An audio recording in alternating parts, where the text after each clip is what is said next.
La Central Deportiva. Comenzamos otro bloque en el aire de Cadena 3 Santa Fe a través del 101.7, entrevistado tras entrevistado, desde el Chapa Retegui a Javier Frana, Sergio Maravilla Martínez, el Chapu, Andrés Nocioni, Alex Aguinaga, futbolistas locales de Colón, de Unión, dirigentes, ex dirigentes, Rubens Barrichello, Luciano De Checo.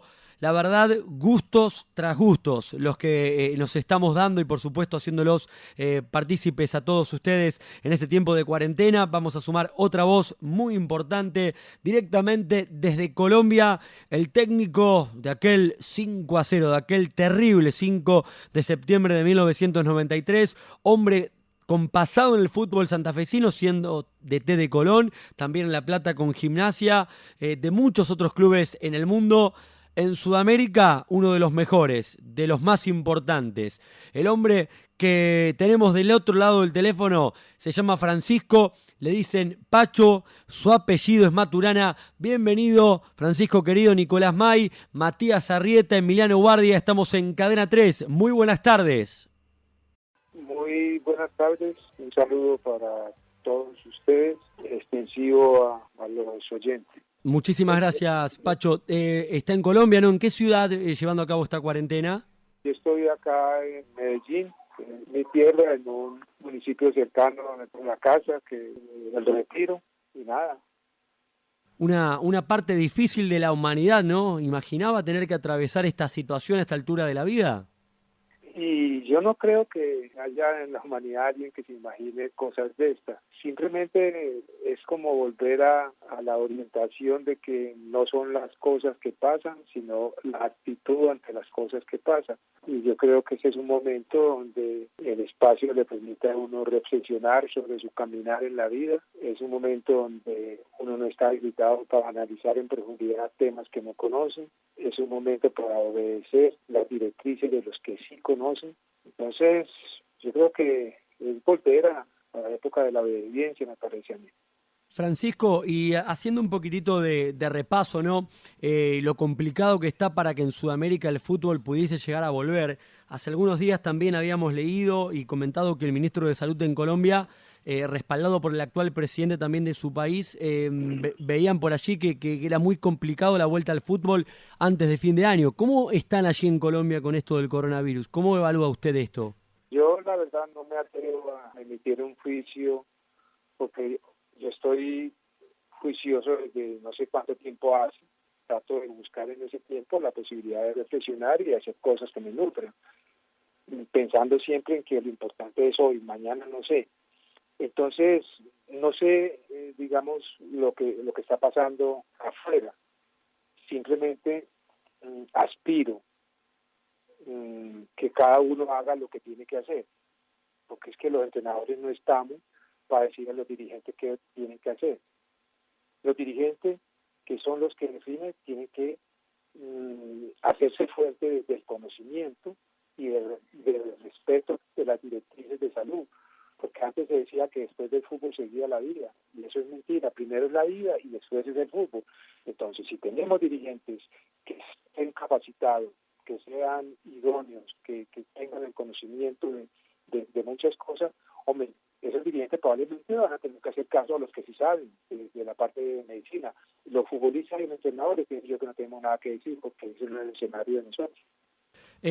Vamos a meternos un poquito en el fútbol que tanto usted le ha dado. ¿Es mejor dirigir una selección o un equipo? ¿En qué consideración o qué es para usted hoy con el paso de la carrera? Y tendría que responder, ¿mejor una selección por todo lo que implica o un equipo de fútbol que quizás tiene el día a día todo el tiempo con el futbolista? Bueno, a ver, ¿qué le digo yo? En algún momento, cuando yo empecé a dirigir, yo dirigía el equipo juvenil de Atlético Nacional y en ese equipo tenía como 6, 7 jugadores de la selección Antioquia. En un momento yo fui a final de campeonato a decirle al entrenador Luis Alfonso Marroquín que me permitiera a mis jugadores para yo enfrentar la final. Y él me dijo unas frases tan sabias, me dijo: usted, profesor Maturana, trabaja para el entrenador de Antioquia. Usted es muy capaz, vaya, busque otro. Y en ese momento, pues hombre, eso me impactó. Si eso se cumpliera, sería el ideal, que claro, todos los técnicos trabajáramos para el técnico de mayor, pero no hay, entonces cuesta para un técnico de selección. Yo prefiero básicamente en este momento, entendiendo que ha cambiado un poquito a la hora de estructurar un equipo, hacer tu modelo de juego que tiene que ser, digamos, casi que en sintonía con cada uno de estos muchachos. Yo prefiero el día a día, el equipo de fútbol donde vos puedas ir construyendo, porque es que ya no es cuestión de coger y armar un equipo en par segundos. No, esos jugadores que uno quisiera como seleccionador ya tienen otra cultura de formación. Estábamos repasando un poquito el tema de la trayectoria, de lo que ha generado, lo que ha ganado, de los títulos que ha conseguido a nivel selección. Aparece justamente la Copa América en su país, con lo lindo y además la presión que implica por ser el anfitrión, de que hay que ganar en 2001. Un equipazo tenían. Y luego aparece también el campeonato de Copa Libertadores con Atlético Nacional de Medellín, que aquí con mi compañero Emiliano Val estábamos repasando, mi querido. ¿Cómo va, muchachos? Sí, Atlético Nacional, exactamente. ¿Cuál fue más importante? El primer equipo colombiano, creo. Claro, el primero que lo gana. ¿Cuál fue más importante? ¿Atlético por lo que genera allí en Medellín o el país con la selección? Bueno, esto es como, eso tiene como un sabor de las sensaciones de familia. Yo creo que vos le digas a un padre que el padre es el hijo preferido o donde disfrutó más y te va a decir que todo. Porque, por ejemplo, en el caso personal, yo quería ser campeón en Colombia y me vine de Europa a dirigir el América de Cali y quedamos campeones. Una América lleno de figuras. Y su fútbol, la forma como que ganó el campeonato me gustó. Desconocer lo que es la Copa Libertadores, que es el primer torneo que lo gana un equipo del Pacífico y que lo gana un equipo de puramente jugadores criollos, pues hombre, tiene su mérito. Después, en un momento difícil para el país socialmente, nosotros ganamos una Copa América, después de haber terminado invicto en la Copa América del 93, de haber quedado tercero en en el 87, eso tiene su mérito. Eso salgo de mi país, salgo a Costa Rica. Estuve 9 meses que me llevó un grupo de empresarios y en esos 9 meses, mientras empezaron las eliminatorias, yo logro ser campeón de un CAP, que tiene su mérito. Después, no sé si de pronto el primer negrito, el primer colombiano que va a Arabia, yo voy a Arabia, a un equipo ganador, ustedes lo reconocerán porque estuvo el pelado. En ese equipo yo logro ser campeón de Arabia y luego ser campeón de la Recopa de Asia. Entonces son cosas que yo no puedo decir o minimizar, porque todas para mí han sido fundamentales. Y hay algo que también decía en su momento Andrea Gassi, los entrenadores de pronto no estamos tan aferrados a lo que ganamos, y es lo único de nosotros, porque cuando nos vamos a fusilar, digamos a desconocer, nos buscan todos los que perdimos. Y allá en Colombia un muchacho de la barra me decía, Pacho, a los jugadores, a los ídolos, no se recuerdan por lo que pierden, sino por lo que ganan. Pacho, le consulto cómo era dirigir en esos momentos, por el contexto que socialmente se vivía en Colombia en aquellos momentos cuando consiguen ganar la primera Copa Libertadores para su país con Atlético Nacional a nivel social, cómo era convivir con todo lo que pasaba en Colombia y en Medellín específicamente. Nosotros éramos un oasis, porque es que no fue que en el 89 apareció un grupo de jugadores y empezamos y ganamos una copa. Nosotros en el 86, en el 87 que yo voy a Nacional, la dirigencia nacional quiere por convicción hacer un equipo netamente de jugadores nacional. Entonces la idea era que entráramos al octagonal, nosotros nos propusimos y nos dimos cuenta que podíamos más, empezamos a crecer y a orientar ese crecimiento del ser humano como tal. Y dejamos de leer Condorito, Batman, Robin, Tarzán, y nos dedicamos a buscar que nos podía encontrar un libro de Eduardo Galeano o un libro de Benedetti y así, o Shakespeare. Entonces así cambiamos la cultura. En el 87, al final ese equipo terminó siendo como la base de los Juegos Olímpicos. Hicimos una buena labor, tan buena que la gente dijo, no, también que sea la base para la selección de mayores. Entonces ya ustedes recuerdan esa selección de mayores que parece y termina tercero en Argentina contra Argentina. Y después en el 89 nos eliminan en la primera ronda. Nosotros sabíamos a qué íbamos a probar nuevos jugadores, pero eso nos dio, digamos, el banco para clasificar a un mundial, previo a haber ganado una Copa Libertadores.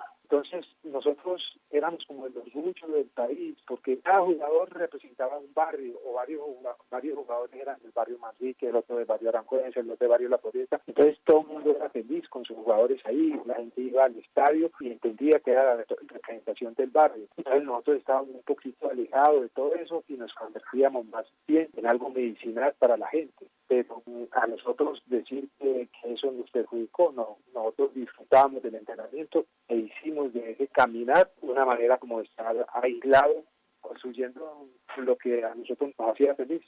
Por allí, Pacho, molesta, ya no molesta más el hecho de que Nacional con aquel equipazo que luego, bueno, aparece en la clasificación para la Copa del Mundo de Estados Unidos 94, tema al cual también ya llegaremos, siempre tengamos que consultar por la figura excluyente de Pablo Escobar, quien era además fanático de Atlético Nacional de Medellín. ¿Ustedes lo pudieron conocer? ¿Él se acercó, habló alguna vez o fue un personaje más y nada más? Bueno, es que ahí es cuando la historia se escribe, yo no sé desde dónde, y se convierte en una verdad. Yo le digo una cosa, yo estudié en el Liceo Antioqueño, y cuando yo estaba en sexto de bachillerato, Pablo Escobar venía de cuarto, estaba en cuarto. Entonces uno conocía más o menos, se conocía a uno cuando salía de creo. Después Pablo Escobar no fue nunca un desconocido para Colombia. ¿Por qué? Porque llegó a estar postulado para ser congresista. Entonces un bandido, digamos, no creo que tenga todas esas cosas en ese momento, que después su vida la hizo como él quiso y es otra cosa. Pero Pablo Escobar en su momento, cuando era un político reconocido, andaba por todos los barrios regalando cancha, andaba haciendo iluminación. Y dentro de una de las cosas, que esto es muy importante y lo puede consultar y es determinante para la historia. Si Pablo Escobar hubiese querido hacer algo por Nacional, lo primero que hubiera hecho era acabarlo, porque Pablo era hincha decidido del Independiente Medellín. Entonces, yo estoy en Nacional desde los 9 años, porque estoy en todas las categorías de Nacional. Nunca sentí por esos lados al señor Pablo Escobar. En los mentideros, porque yo soy de barrio, en los mentideros se sabía que Pablo Escobar era hincha de Medellín. Entonces, a veces, para minimizar las cosas, salen con un poco de tontería. Qué frase, la verdad no lo había escuchado, no lo había leído nunca que habían compartido colegio. Y me imagino con todo lo que pasa luego alrededor de la vida de él, usted ya conociéndolo de pequeño, la sorpresa, por supuesto, desagradable que habrá sido saber que una persona, un chico, luego fue hombre y generó lo que generó en Colombia, ¿no? Siendo casi el dueño del país. Bueno, pero es que, ¿qué le digo yo? Todo el mundo va construyendo su historia. A él se conocía y después se conoció por su generosidad, pero nadie le pedía los papeles a él, porque nosotros no somos ley para eso. Y fuera de eso, en el país él tuvo ascendencia, estuvo postulado para cargos políticos, estuvo a punto de llegar al Senado y ahí fue cuando descubrieron sus cosas. Pero yo creo que ningún ciudadano colombiano está habilitado para pedirle papeles a otro, a no ser que sea autoridad.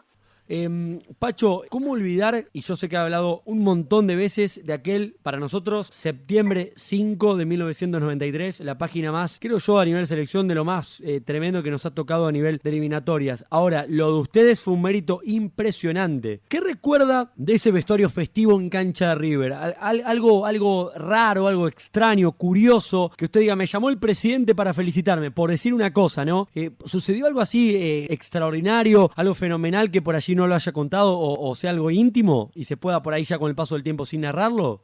No, la verdad que no, porque es que para nosotros el resultado, sí, pues está ahí, hay que cargar con eso, pero para nosotros el verdadero resultado era que habíamos conseguido los puntos por clasificar un mundial. Después no sentía ningún jugador de Colombia, ni ningún directivo, ni miembro del cuerpo técnico ufanándose del resultado, porque sabíamos que el resultado que de lo político que nos llenó a nosotros fue el partido que jugamos en Barranquilla. En este partido el resultado está ahí, pero no es como la copia fiel de lo que pasó. Yo lo único que sé es que después de su partido, pues hombre, le piden permiso y cada cual tiene libertad de hacer lo que quiere hacer. Viene, yo no salí de meter, ni siquiera bajé a hall, donde decían que en el hall estaban brindando trago, alguna hincha, no sé qué cosa. Yo en ese día era casi que un homenaje y un ejercicio de amistad, porque yo en mi habitación me quedé con Raúl Navarro Paviato, con Osvaldo Marcial Palavecino, con Rubén Carra, con 4 o 5 compañeros míos. Cuando yo jugaba, argentinos que nos llegamos a querer, fueron allá a saludarme y me quedé con ellos en mi habitación. Pues hombre, hablando más allá del partido, de lo que había sido nuestra vivencia como jugadores y como amigos. Bien, ¿y qué fue lo que sucede justamente en la Copa del Mundo, en donde Colombia está bien, llega como favorito, porque en Sudamérica había realmente hecho una eliminatoria extraordinaria? Claro, sí, habían jugado muy bien todos los partidos, tenían una camada inolvidable para lo que es el fútbol cafetero. ¿Qué pasa en la Copa del Mundo? Siempre hemos hablado, Pacho, con un montón de otros entrenadores, con jugadores que han competido ahí, y también haciendo referencia a lo que era Colombia. Por allí, la inexperiencia de que la prensa infló al equipo, de que lo autopresionó, terminó siendo un condicionante negativo para todos ustedes, porque no era un grupo de la muerte, era un grupo complicado, pero no era el famoso grupo de la muerte de un mundial. ¿Qué pasó ahí? ¿Cómo lo puede resumir? Bueno, vamos a conversar este tema. ¿Cómo se llama? Un ping-pong. ¿Ustedes cómo explican que Argentina en el 82 lo elimine en la primera ronda? Y siendo campeón del mundo.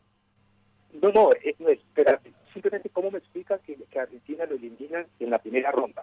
Sí, sí. O en el 2002. O en 2002. O en Claro, 2002. que llegó también de una manera increíble. Y Argentina tiene razones de sobra para ser favorito. ¿Cuáles son las razones de sobra? 2 mundiales que ha ganado. Dígame cuáles son las razones de Colombia para ser favorito. No es fácil de encontrar. No, es que no es fácil. Y yo te digo, a mí me lo decían cuando yo iba a preguntarle a los amigos, porque yo siempre pregunté, porque yo no sabía lo del mundial, yo preguntaba. Me decían, Pacho, ustedes no tienen historia. Mire, en el fútbol es mágico. Son 210 federaciones y los mundiales se los han repartido los mismos. El único país del mundo que asaltó la historia fue España, después de 100 y pico de años. Y cuando se abrió, cuando más jugadores extranjeros había en España es campeón. ¿Por qué? Porque para poder jugar todo tenía que superar a los extranjeros. Entonces, Argentina lo elimina y no pasa nada. Simplemente no estuvieron en su momento de forma. Pero cuando un atleta alcanza el momento de forma, lo que sigue es bajar. Seguramente Argentina, que destrozó las eliminatorias, encontró su mejor nivel en esa eliminatoria. Y creo que así lo explicó Bielsa. Colombia le pasó lo mismo. Colombia encontró su mejor nivel en las eliminatorias. Después de las eliminatorias nosotros jugamos 20 y tantos partidos y no perdíamos. Y cuando llegamos al Mundial, no estábamos como estábamos así. Nadie se acuerda que Faustino, el de Tren Valencia, venía a una sesión, que Faustino también, que Bronco Perea también, sino que simplemente se abren las puertas y todo el mundo viene a decir su versión desde donde quiere. Pero cuando usted pierde pasa eso. Simplemente a nosotros nos cuesta explicar que primero que todo nosotros nunca nos autoproclamamos favoritos, pero tampoco podemos, digamos, desconocer que mucha gente hablaba de eso. De la manera que llegaba, claro. Pero Pacho, la manera, recuerdo, nos daba para eso, pero decir que nosotros, es que es más, con Argentina en el 2002, todo el mundo acepta eso, no llegaban en forma. En cambio con Colombia se dice, no, es que se agrandaron, es que la mafia, es que esto, que lo otro, que tal cosa. ¿Sabe cuál fue lo único que yo creo que en ese momento yo miro? Son las dos situaciones, más allá de la condición. Cuando nosotros fuimos a Italia, nosotros nos concentramos, porque a mí me habían dicho, Pacho, hay que blindar el entorno. Nos concentramos en la Villa Palavecino. Y allá lloramos, nos abrazamos, nos tiramos del pelo cuando perdimos con Yugoslavia. Y a los 3 días fuimos y empatamos a Alemania. Acá en Brasil, en Estados Unidos, la concentración era una fiesta nacional. En cada piso había una emisora de un departamento. Y cada uno hacía su programa con los muchachos ahí. Cuando perdimos ese primer partido, no pudimos abrazarnos, no pudimos llorar, no pudimos decir lo que teníamos que decir, porque nadie quería salir de la habitación. Y todo ese escenario lo construyeron en la federación para tratar de buscar la armonía, de unir al país, que el periodismo, que el hincha tiene que estar juntos. Eso fue lo que yo puedo contar. Le quería consultar, Pacho, cuán hondo caló toda esa eliminación, esa frustración que sintieron en esa eliminación en el Mundial de Estados Unidos. De hecho, he escuchado en varios documentales y demás al pibe Valderrama hablando de que muchos de los jugadores prefirieron quedarse paseando en Estados Unidos y evitar llegar rápidamente a Colombia. ¿Cuál fue su caso, por ejemplo? ¿Usted regresó enseguida a Colombia, se quedó en Estados Unidos algunos días? Mira, hay una cosa. Cuando termina el partido con Suiza, que nosotros se consolida la eliminación. Entonces, nos sentamos todos en un camerino. A ver, uno por uno. Usted, de 1 a 100, por supuesto, ¿en qué porcentaje de rendimiento subiste? Y el primero fue Pibe. Pibe dijo, che, por ahí 50 sin llegar. Y seguía el otro. Y al final, ninguno pasó del 50% de su rendimiento. Un ejercicio elemental de transparencia. Bueno, entonces yo les digo que ¿cuál es la causa de esto? Que si tenemos que decirla aquí, la decimos acá. Si se equivocó el entrenador, se equivocó el entrenador. Si se equivocó se equivocó la decimos acá. Y si nos tocan los puños acá, nos vamos a dar puños acá. Pero acá nos decimos las cosas. No tenemos que decirlas afuera. Porque nosotros somos una familia. Entonces, termina eso. Después yo les digo, ustedes se pueden quedar acá. Porque muchos habían llevado a su familia. Y tenían la libertad. Porque yo les decía, después del Mundial nosotros hemos estado casi siempre sin la familia, nos dedicamos a la familia y vamos y viajamos con ellos, con los papás, con lo que sea, después del Mundial. Entonces, cuando termina ese partido, ustedes se pueden quedar. Levanta la mano Andrés Escobar y dice, Pacho, y Andrés Escobar tenía su familia allá. Él me dijo, yo voy con ustedes, porque ustedes van a poner la cara y yo también voy a poner la cara. Después, yo les digo, muchachos, nosotros siempre nos guiamos por mensajes de la música, de la salsa. Yo les decía, la calle está dura, Hoy por hoy en Colombia no se pelea. Simplemente usted baja del carro y le pegan un balazo. O usted medio trata de insinuar un paso y le pegan un balazo, el que primero desenfunde. Entonces procuremos por estar con la familia, que llevamos tanto tiempo sin ellos, y eso fue lo que pasó. Ese mensaje estaba clarito, pero Andrés se fue por lealtad, por principio, porque él pensaba que nos iban a crucificar a Bolillo y a mí, y que él tenía que estar ahí cerquita. Entonces, es más, se le dice, bueno, véngase. Es más, Andrés, como no tenía familia, estuvo deambulando todo el día, en parte de la noche, hasta que llegó el momento donde se fue, donde no tenía que ir. No fue que se hizo un plan maquiavélico, no, fue las circunstancias del país. En ese momento, esa noche que mataron a Andrés, probablemente pudieron haber matado 10 odontólogos, 5 médicos, y no pasaron nada, porque no era la figura que era Andrés, pero era el momento histórico del país. No fue que un concilio para determinar el plan para matar a ese que hizo un autogol. No, era el momento del país y no se peleaba. Claro. Cuando peleaba, era el que primero desenfundaba. Sí, donde poco valía realmente la vida humana, ¿no? Si Andrés no volvía en ese vuelo, se quedaba algunos días, quizás esto no podía haber pasado. Es más, es que nosotros nunca esperamos, porque como nosotros sabíamos que Andrés no tenía dónde quedarse, estaba solo en su casa, entonces al otro día habíamos convenido con Bolillo que nos veníamos para la finca de Bolillo, mientras él se iba a Estados Unidos. Y no amaneció por ahí. No apareció por ahí, ¿no? Porque Bolillo me llama a las 3 o 4 de la mañana a contarme lo que había pasado. Y uno queda como, digamos, de piedra. Y como así, si parte de esto, este muchacho no es de ese tipo de cosas. No es de la noche, pero con todo un tiempo libre, sin su familia. Y fuera de eso, llegó tarde a una cita y no lo recibieron, entonces él se quedó desubicado. Y tal vez mientras llegaba el momento de encontrarse con nosotros, pues hombre, optó por irse para una heladería o para una discoteca, le dijeron algo, él reaccionó y nos encontramos en el país que teníamos. Pacho, ¿cómo era Andrés Escobar? Como persona y como futbolista, le pregunto. Como persona, Andrés es una persona de un estrato social alto, una persona increíble, un niño juguetón. Me acuerdo muy bien que en su momento, cuando estábamos en el Nacional, nosotros teníamos un asistente técnico que era Hugo Gallego, y Hugo Gallego estaba repasando lo que había sido el partido anterior y tuvo un encontrón con uno de los centrales, que era el capitán del equipo. Yo estaba manejando por allá el tema de los delanteros, entonces cuando Hugo me llama y me dice que Norberto Molina se enojó, que esto, que tal cosa, yo en medio de mi tranquilidad y de mi ocupación, yo miro y encuentro a Andrés, que estaba entrenando con los pelados, y los llamo: Andrés, vaya con Hugo para que termine de hacer el trabajo. Y Andrés lo metieron por Norberto, y resulta que a los 2 días del partido, y yo dije: juega Andrés. ¿Y cómo así? Juega Andrés. Y listo. Andrés es el que ha trabajado en la semana, juega Andrés. Y ese Andrés jugó, y la gente pensaba que era un partido, y yo le dejé el otro, y después cuando tomé la selección, y era Andrés, y Norberto Molina por desacate, porque uno tiene que respetar y hacer respetar a sus ayudantes, por desacate a un ayudante, se abrió el espacio para Andrés, que de su calidad humana y de su condición futbolística no nos hizo quedar mal. Claro, Pacho. Después de lo que pasa con Andrés, ¿no? De su asesinato y demás, ¿usted temió también por su vida o el resto de los jugadores tenía algún temor de que les pase algo parecido? ¿O alguna vez lo amenazaron? Es que uno pelea por su vida. Ve, yo en la casa había guardaespaldas. Yo salía, la policía muy atenta, yo salía, porque es que no, el tema era estar en el lugar equivocado a la hora equivocada. Y yo no tenía ese tipo de situaciones. Yo voy donde mi mamá, y mi mamá para mi casa, es mi escenario, no soy de noche, no soy de la noche, ni nada de esas cosas. Entonces, el tema, yo no creo que van a llegar a matarse por matar, no, te van a llegar a matar si está cerca de un escenario donde se desarrollen ese tipo de situaciones difíciles, pero decir que hay un complot organizado para matar a este y al otro, no, yo creo que no. Pacho, ¿cómo le va? Matías Arrieta lo saluda, un placer. Usted hablaba recién de esa anécdota de pedirle sinceridad a los jugadores después de aquel partido, y hace poquito hizo declaraciones Giovanni Hernández, y también sorprendió con la sinceridad que habló de usted. Dijo: yo a Pacho lo adoro, él se la jugó por mí y yo lo hice quedar mal en muchos pasajes del fútbol.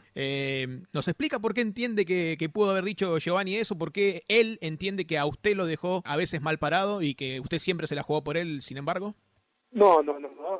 Eso yo creo que demuestra la generosidad de Giovanni, ¿cierto? Porque a veces uno quiere dar todo y piensa que no lo dio. Y yo creo que Giovanni en su momento me dio todo, porque es que todo es lo que tengo, porque si mañana, si vos querés otra cosa, de pronto ese todo no alcanza. Pero Giovanni, para mí, él me volvió alegría, primero que todo su condición humana. Es que llega un momento en la vida donde, cuando ya uno es padre mayor o hijo mayor, donde la felicidad de nosotros no es otra cosa que sus hijos anden bien, anden por el buen camino. Entonces, yo cómo no voy a celebrar la condición humana de Giovanni, cómo no voy a celebrar el perfume que es futbolístico.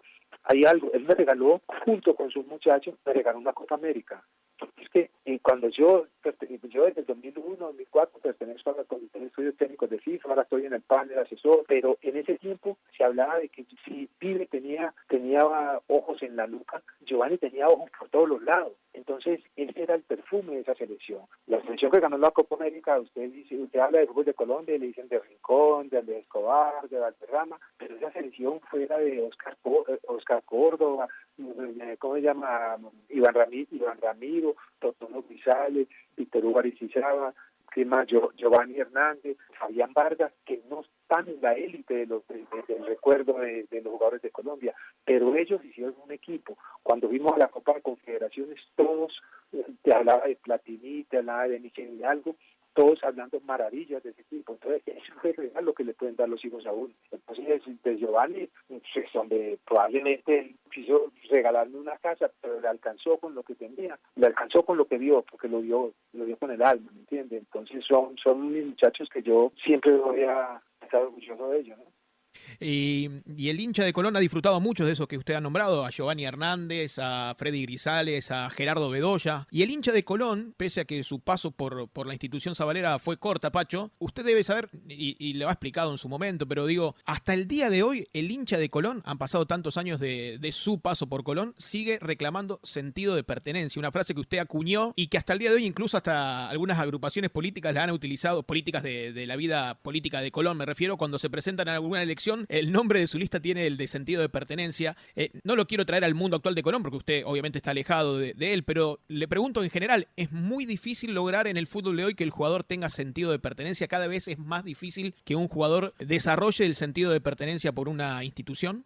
Bueno, yo creo que sí, es difícil. Y le cuento que es un tema que hoy está manejando mucho en Conmebol. Y Conmebol pidió ayuda a FIFA y la FIFA nos está ayudando. Y va a llegar un momento donde se va a ir a la búsqueda, porque primero uno tiene que reconocer las cosas y después salir a buscarlas. Hoy por hoy, yo le cuento en Medellín, cuando yo era un pelado, yo quería estar en la selección Antioquia, no más.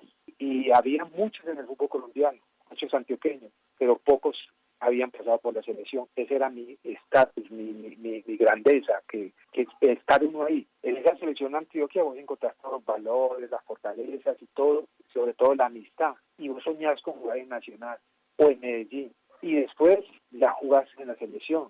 Pero uno iba a ese equipo a expresar el contenido de su barrio, el contenido de su club. ¿Por qué? Porque en mi club vos encontrás la continuidad de tu hogar. De tu club es la fuerza, la razón de las cosas. Entonces, ¿ahora qué pasa? Ahora pasa que el chico de 14 años no quiere la selección Antioquia, quiere irse para Europa, quiere jugar en Barcelona, y hay muchos que se han ido. Entonces, cuando vienen, ¿qué tienen? ¿Cuándo se nutrieron de ese sentido de pertenencia? Entonces, yo en su momento yo veía que el escenario para que de Colón, para uno entrenar, eso es una paz, eso es una cosa para uno disfrutar, sentirse feliz, y no solamente del campo, sino de su gente. La gente de Colón es diferente, la gente de Santa Fe es gente comprometida con la estética, eso sentía yo. En Santa Fe, a veces uno digamos que perdía porque local no perdíamos mucho, pero después de un partido un domingo en el banco me decían: Pacho, estoy hinchado de fútbol, y habíamos...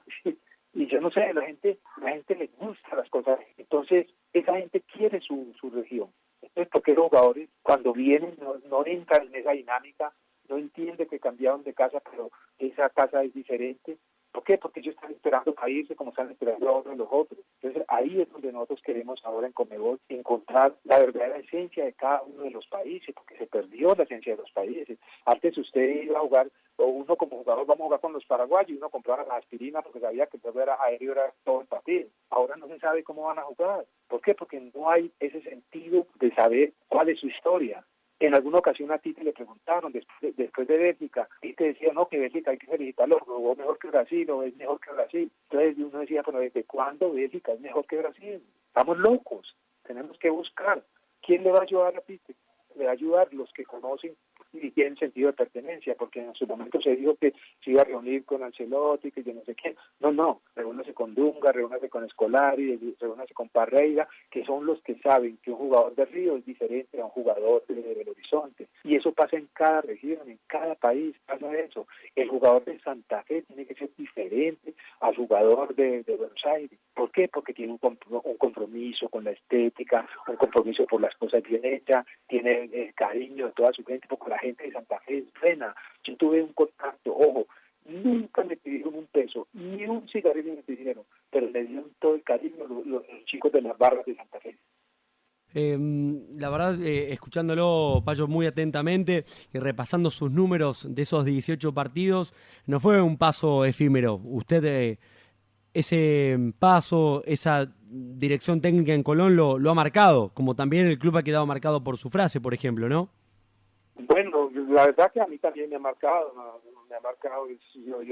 Yo le decía, no sé a quién, ahora le decía a muchas circunstancias que estábamos haciendo una videoconferencia, yo le decía, hombre, a veces uno va a una parte y no puede volver porque entrada lo cuestiona todo. Yo vuelvo a Santa Fe y encuentro ese aprecio, encuentro ese cariño, por la forma como intentamos hacer las cosas, pienso yo, porque de pronto no me dio a todo. Yo soñaba con llegar hasta arriba a un equipo y ser campeón, porque todos los técnicos soñamos con ser campeón. Pero la historia que te dice, que hay equipos que todavía no hay el camino para ser campeón. Y son más de 100 años en Colón, son más de 100 también en Valladolid, que es donde elige uno. Yo fui al Al-Hilal y el Al-Hilal es un habitual campeón.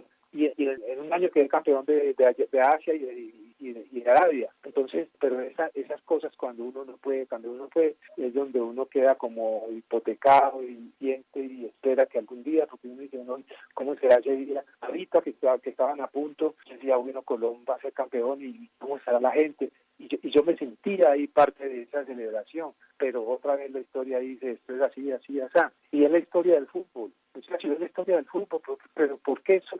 Si son 211 federaciones y si los árabes tienen más plata que los bandidos y esto, ¿por qué ellos no ganan? ¿O por qué los otros no ganan? ¿Y por qué tienen que ganar siempre los Uruguay, los Argentina, los Brasil, los Alemania, los Inglaterra, los Francia? ¿Por qué? ¿Por qué el fútbol es así? Le quiero hacer una pregunta acerca de lo que es el fútbol hoy en día, comparando, haciendo un poquitito de juego, de gustos personales. ¿Lo ve a Messi parecido futbolísticamente a Maradona o encuentra enormes diferencias usted? No, yo creo que hay una cosa, que eso es una bendición. Los dos provocan buena sensación. Los dos es como lo más parecido a una infancia, donde la inspiración llega, que ellos muchas veces no saben qué van a hacer, pero están en el sitio donde cuando llega la inspiración son diferentes. Entonces, los argentinos, yo como argentino estaría feliz. Es más, yo me meto en ese mapa y yo me siento feliz de que los dos mejores sean americanos.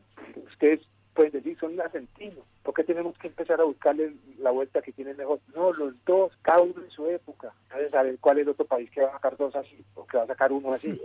Entonces yo creo que hay que celebrar que ese país pudo parir dos jugadores que llenaron el mundo, ¿cierto? Entonces yo soy feliz de que son americanos y que en el caso de Diego lo admiro una barbaridad por la transparencia. Yo en esto sí que también celebré cuando Diego estaba llegó a Gimnasia, porque yo quiero lo mejor para el equipo donde estuve. Claro, y usted estuvo en Gimnasia después de Colón. Y Diego llega a Gimnasia y yo digo, qué bueno para los jugadores de Gimnasia, porque yo te digo, Diego puede que no pueda hacer un pique, puede que no pueda correr, pero tiene sus compañeros que hacen eso. Pero si el día que Diego llama a un chico y le ponga la mano en la cabeza y le diga, mijito, haga esto, Dios mío bendito, eso es para toda la vida. te lo está diciendo, te lo está diciendo Diego Maradona, ¿vas a dudar? No. No puedes dudar. Lo que tenés que hacer es incorporarlo y vas a ser diferente, porque la función de gente como Diego, como Leo, es esa, hacer que desde el ejemplo los demás sean mejores. Claro, por ejemplo, Pacho tiene en el plantel Gimnasia de la Plata a Víctor Ayala, este jugador paraguayo que tiene una pegada extraordinaria, que se ha cansado de hacer goles de tiro libre, y en el entrenamiento Maradona fue y le dijo, Víctor, estás haciendo mal esto. Y el partido siguiente fue y metió gol de tiro libre y fue Ayala a abrazarlo a Maradona y agradecerle justamente por ese consejo a un jugador que tiene una pegada fenomenal como Ayala. Bueno, ¿eso qué denota? Eso denota la humildad de ese muchacho, y cómo deben encontrar gente humilde, porque cuando vos sos humilde, la generosidad está a la vuelta de la esquina, porque la gente generosa le gusta a la gente humilde.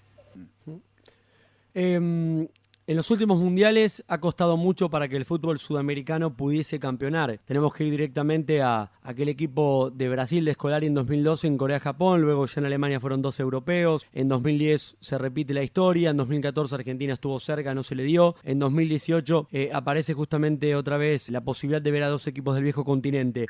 ¿Cree usted que hoy está difícil para este continente volver a ganar un título mundial? ¿Hay diferencia, hay mucha diferencia con lo que pasa en Europa hoy por hoy? Bueno, yo creo que la preocupación está.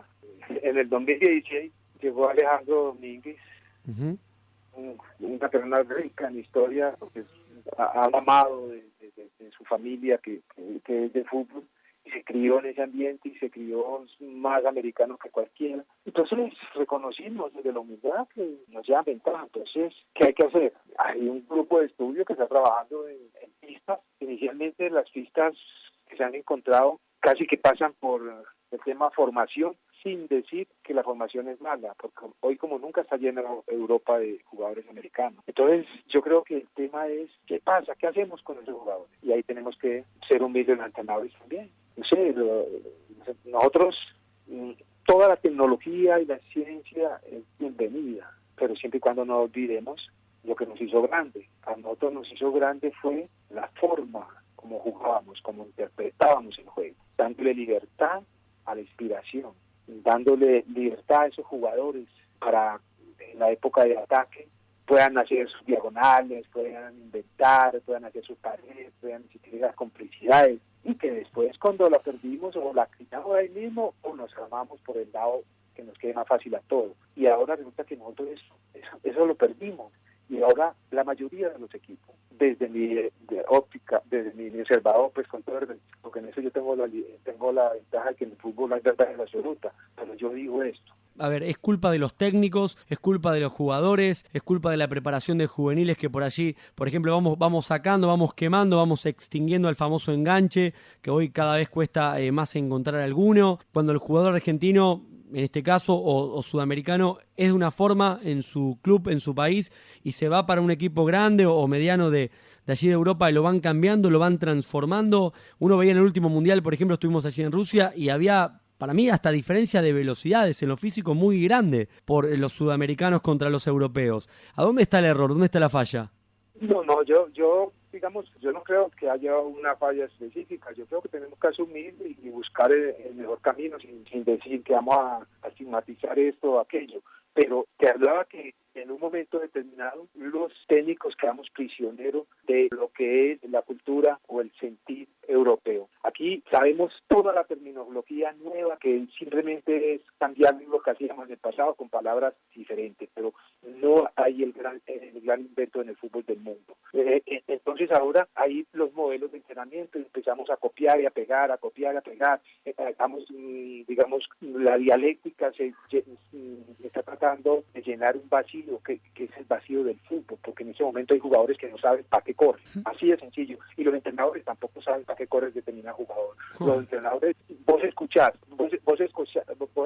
que este defensa es muy bueno porque metió 2 goles, pero nunca escuchás si ese defensa sabe perfilarse, sabe replegarse, sabe hacer permutas, sabe hacer doblaje, se tira al piso. Eso no interesa porque no sabe. Así de sencillo. Aquí estamos inmediatizados por el gol, inmediatizados por el resultado, pero el cómo se consiguen los resultados del juego en sí, nadie se preocupa por él. Pacho, yo le quería hacer la última de mi parte, al menos la última consulta, y agradeciéndole obviamente todos estos minutos que nos ha regalado realmente aquí al equipo de la Central Deportiva. ¿Cómo ¿Cómo analiza o cómo ve los últimos años del fútbol colombiano, donde ha crecido mucho a nivel sudamericano, digo, en las competencias en Copa Sudamericana, Copa Libertadores, hubo títulos de Atlético Nacional, de Independiente Santa Fe, se ha notado también una mejora en la selección de la mano de Pekerman, pero una camada de jugadores interesante. ¿Cómo lo evalúa en realidad todo este último proceso?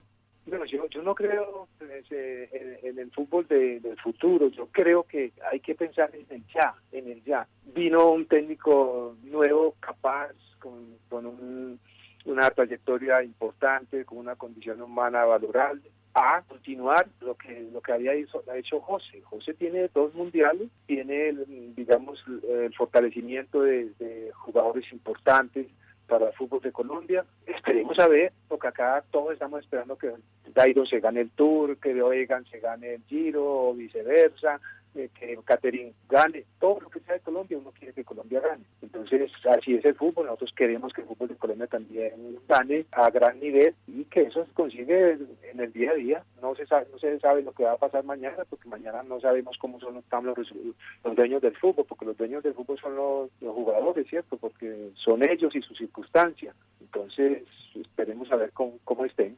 Pacho, ahora sí le prometo que es la última. Tiene que ver con este fútbol argentino, un fútbol que marcó o está marcando con River Plate a nivel competiciones sudamericanas, un dominio total con el muñeco Marcelo Gallardo, y ahora Boca, campeón de la liga local, con alguien que viene de Millonarios de Colombia, que es ni más ni menos que Miguel Ángel Russo. ¿Qué opinión me puede dar de cada uno de estos ciclos, el de River con Gallardo de los últimos 5 o 6 años y esta llegada con título bajo el brazo de Russo a Boca Juniors? Bueno, a ver, ¿qué le digo yo? El fútbol está asignado por la inmediatez. Uno esperaría que en estos equipos no, porque estos equipos tienen un compromiso con la historia grandísimo. Y ese compromiso casi que los habilita para seguir una línea. Por ejemplo, en nosotros, allá en Argentina, Bilardo es campeón del mundo. Pero yo no creo que en aquellos tiempos alguien visualizara a Bilardo entrenando a River. Entonces, en este momento, los dos que están tienen el sentido de pertenencia desde la sensibilidad, ¿me entiendes? Miguel ya es campeón con Boca, el otro, Marcelo, ha tenido la continuidad, lo jugó de esa misma manera, lo mamó. Entonces, yo creo que la dirigencia ha hecho bien, porque también cuando lo hace bien hay que, digamos, aplaudirlo. Ha hecho bien en buscar esos líderes que están acorde de la sensibilidad de cada uno de los hinchas del país. Y al sentido de pertenencia del que hablábamos. Sí, entonces yo me imagino que ya Marcelo lo ha demostrado, dando logros y la forma como ha ido encontrando esos logros. Entonces uno siente, Miguel llega, esperemos que la inmediatez no nuble a la gente, ¿me entiendes? Porque a veces, como hoy, vos llegás y ganás hoy y ganar habilita todo. Vos ganás y sos el mejor. A los 3 meses perdés, entonces ya te sacan por la ventana porque está desactualizado, porque hoy el actualizado es el que gana. Entonces, ojalá volvamos a esa distancia donde la dirigencia velaba, porque yo acá como les he dicho, ustedes saben que cuando el dirigente hace parte del logro, y los logros y el éxito es cuando cada uno hace lo mejor. Si vos encontrás el Barcelona de Núñez, se encuentra el Madrid de Bernabéu, se encuentra el Boca de Armando, se encuentra el Cali de Coraché, el Nacional de Botero, o sea que el dirigente cuando es bueno, cuando abraza a su equipo y vela por esa sensibilidad, tenga la seguridad que va a tener un puesto también en el reconocimiento y en la historia del club. Con esto cerramos, Pachu. ¿Se va a seguir jugando como se vive? Y no sé, la verdad, cómo está la cosa, porque yo creo que todo va a cambiar. Todo va a cambiar porque ninguno de nosotros vamos a hacer lo mismo. Bien. Agradecerle de corazón este tiempo, un montón de minutos. Teníamos muchísimas ganas de charlar con usted, Francisco querido. Le mandamos un abrazo aquí desde Santa Fe, en la República Argentina. Desearle lo mejor y un abrazo grande para su familia y, por supuesto, a ese queridísimo pueblo colombiano que nos ha recibido en varias ocasiones allí acompañando a Colón, en su momento con el duelo de Junior por Copa Sudamericana y también con la selección argentina en la calurosa y húmeda Barranquilla, que tendrá fútbol, vaya uno a saber cuándo, ¿no? En el Metropolitano. Bueno, les mando un abrazo y que, digamos, disfruten de este tiempo de reflexión y sobre todo que hagamos caso. Gracias por todo, Pacho. Un fuerte abrazo. Otro. Muchísimas gracias. Francisco Pacho Maturana, ex entrenador del seleccionado colombiano de fútbol en aquel fatídico 5 de septiembre de 1993, el hombre que llevó a Colombia al Mundial de los Estados Unidos, marcando esa decepción en el fútbol de su país, lo que ocurrió a los poquitos días con el fallecimiento, el asesinato del defensor Andrés Escobar, hablando de Colón, patentando lo que fue una frase de hace 16 años, de tal necesitado sentido de pertenencia para poder cambiar las cosas y para que Colón pudiese crecer, hablando del fútbol sudamericano, de Messi, de Maradona, de la selección argentina, de Boca, de River, de absolutamente todos los temas. Francisco Pacho Maturana, una de las voces más autorizadas en Sudamérica, un técnico estupendo que deja sus conceptos en estas charlas de cuarentena, en el aire de Cadena 3 Santa Fe, en el aire de la Central Deportiva, aquí en el 101.7. La Central Deportiva.